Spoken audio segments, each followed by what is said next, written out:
എന്നേക്കാൾ വേഗതയുള്ള ഒരു ഷിനോബികളുമില്ല. നാലാമത്തെ ഹൊക്കാഗെ മരിച്ചതിന് ശേഷമല്ല. നിങ്ങൾക്ക് എന്റെ അച്ഛനെ അറിയോ? അതെ, ഞങ്ങൾ പലവട്ടം പൊരുതിയിട്ടുണ്ട്. അയാൾ നല്ല കുലീനനായ ഷിനോബി ആയിരുന്നതുകൊണ്ട് ആദ്യകാലം ജീവിച്ചിരുന്നില്ല. ലീഫ് വില്ലേജിലെ 3 ഷിനോബികൾ ഒരാളായ ജിറയ അവനെ വിളിച്ചിരുന്നത് എല്ലാവരുടെയും രക്ഷകനെന്നാണ്. അത്ര ശക്തനായിരുന്നിട്ടും അവനിപ്പോൾ സഹായിക്കില്ലാത്തത് എന്തുകൊണ്ടാണ്? കാരണം അവൻ ടെയിൽഡ് ബീസ്റ്റിനെ വിലമതിച്ചില്ല. നീ അവന്റെ മകനായിരുന്നിട്ട് കൂടി അവന്റെ ത്യാഗത്തിൽ നിന്നൊന്നും പഠിച്ചില്ലേ?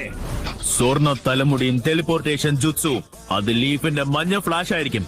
നമ്മൾ ഇപ്പൊ തന്നെ പിൻവാങ്ങേണ്ടതായിരിക്കും. എല്ലാരും ഇതിന് വിട്ടു നിൽക്കുക.